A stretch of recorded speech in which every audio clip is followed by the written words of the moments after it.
93 Boxing, and I'm back with another video. Dan Rafael has been saying loads of shit like, oh, Lomachenko is better than Floyd Mayweather and all kinds of shit like that. Shit that you shouldn't be saying, because you, like, what, seriously, you think Lomachenko is better than Floyd Mayweather Jr.? But you know what? Let me say this. Erislandy Lara responded, I don't know if he responded to this, but I'm assuming it is. If not, it might be something else that's similar to this, where Dan Rafael is giving more credit to a fighter for doing a certain amount of, for achieving a certain amount of things, and not giving someone else the same level of credit when they achieve the same amount of things, if not more. And the person that's getting more credit from Dan Rafael and some of these other guys are white. You know, where people, Dan Rafael is saying that Lomachenko is better than Floyd Mayweather Jr. and would beat Floyd at 130. Like, come on, man. Like, that's bullshit. He knows that this is bullshit. That is nonsense. And Erislandy Lara is right for saying that. You know, either he's a hater or just a racist. There's loads of racist people that are in this YTBC talking rubbish. But at the end of the day, you know, you already know what I'm about, right? I'm honest. 93 Boxing's honest. And 93 Boxing speaks nothing but the truth. Right? You know Triple G, right? Triple G was supposed to be this monster. And even if you thought Triple G won the fight, why didn't he stop him? He hit Canelo on the chin a few times, didn't he? Triple G was cautious, right? Triple G was cautious. You know, all of a sudden, Lomachenko beats a guy who quit. And he, by the way, right? Can you imagine Floyd Mayweather beating a guy 2 weight divisions below? And these fans will probably respond like, oh, Floyd just beat a guy 2 weight divisions below. Why are we giving him credit? And imagine that guy 2 weight divisions below came up and he quit. You never give Floyd credit. Let's be real. Let's be real. You know, we're going to sit there and say that Lomachenko should be getting credit. And, you know, we're not trying to take the credit away from Lomachenko. But at the same time, if it was Floyd, the same guys wouldn't be giving him credit. Because this guy's 2 weight divisions below. This guy is, if Floyd fought a guy 2 weight divisions below, and if he quit as well, fuck, man, that's, I mean, excuse my language, but by the way, if my language offends you, please do not watch the video. Please do not watch my channel. I don't know what YouTube's doing about, like, every time I try and monetize a video, like, it just doesn't, like, the YouTube interference is too much. I'll probably move on to DTube if YouTube doesn't let me with my videos. Let me free with my videos. But yeah, there is no way Lomachenko would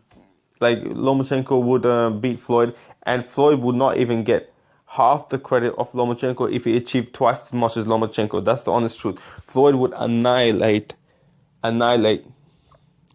Lomachenko at any weight. Floyd coming back, if Floyd was a 130, 135, I mean, I forgot what weight division he's in. I even forgot.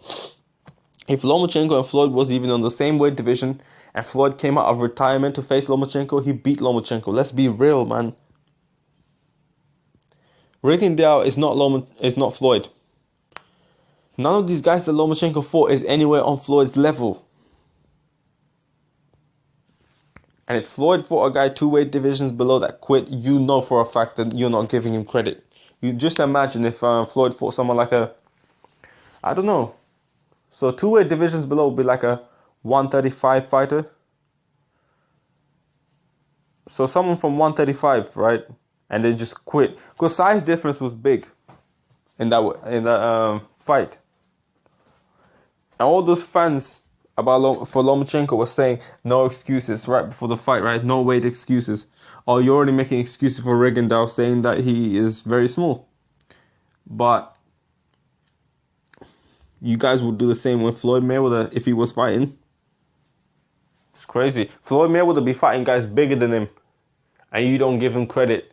Lomachenko fight guys that are smaller than him, and you give him credit.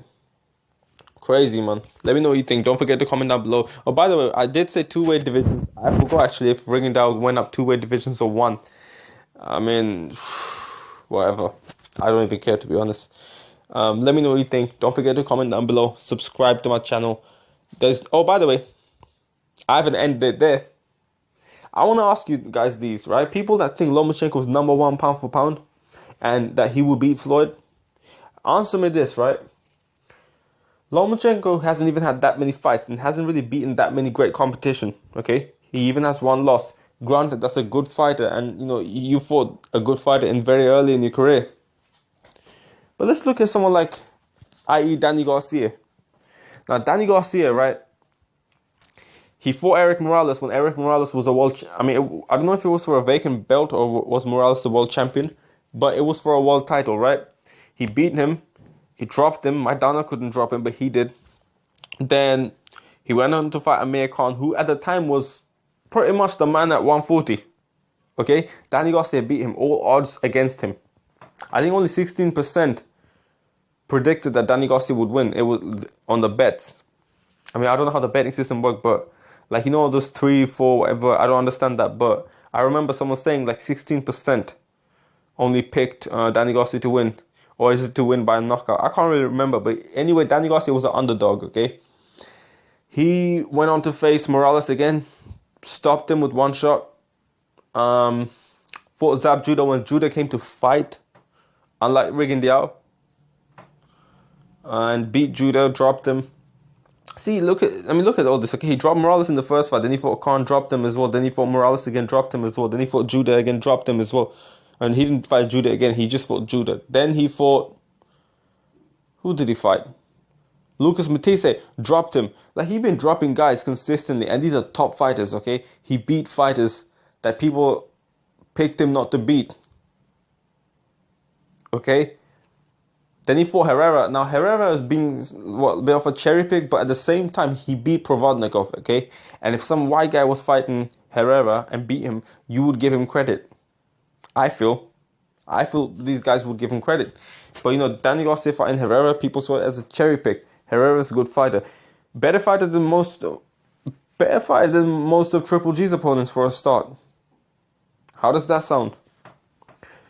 Now, he fought Lamont Peterson. What do you think, won or lost? Lamont Peterson was running most of the time, but I don't mind people running as long as he landed a punch, but he wasn't landing too many. He was just flashing the jab. Very occasional right hands until the end of the fight where he turned it up and he was winning the rounds. Peterson was. So how does Danny Garcia, just before the Thurman fight, right? How does he not end up being in within number 5 pound for pound list, or even like 7, 8? I don't understand this, right? Dan Rafael, I never remember him mentioning Danny Garcia as one of the pound for pound fighters. I never remember that. How? He's unified the weight division, and he's also went up to welterweight, and 140, by the way, is one of the most stacked weight divisions. And he went up to welterweight and won the world title there. How is he not a pound for pound fighter? Who has Lomachenko beat to make you think? How many of these guys has he beat to make you think he's number 1 pound for pound and he can beat Floyd? How many great fighters has he fought like that? He hasn't. He really hasn't. Lomachenko is a great fighter, but I hate the fact that he's being overrated by the media. Danny Garcia deserved to be in the pound for pound list, but he never got in the pound for pound list from Dan Rafael. Only this Lomachenko. And you know, it's crazy. I remember HBO said if he beat Kovalev, they'll put him on the number 1 pound for pound list. The first fight was controversial and I had Kovalev winning. But the fact that he still got the decision, and it was a very close fight, okay? It was not like a big, Kovalev did not win by a big stretch in that fight, by a noticeable stretch. I just thought Kovalev won. And in a very close fight. And he never got in the pound for pound list. And then when he knocked him out, I don't remember saying that Andrew was definitely pound for pound fighter, number 1. No, I didn't hear that. It's always some nonsense, okay? That's why I'm just saying, how is Canelo not in pound for... a lot of these people would not rate Canelo over Lomachenko in terms of pound for pound? How not?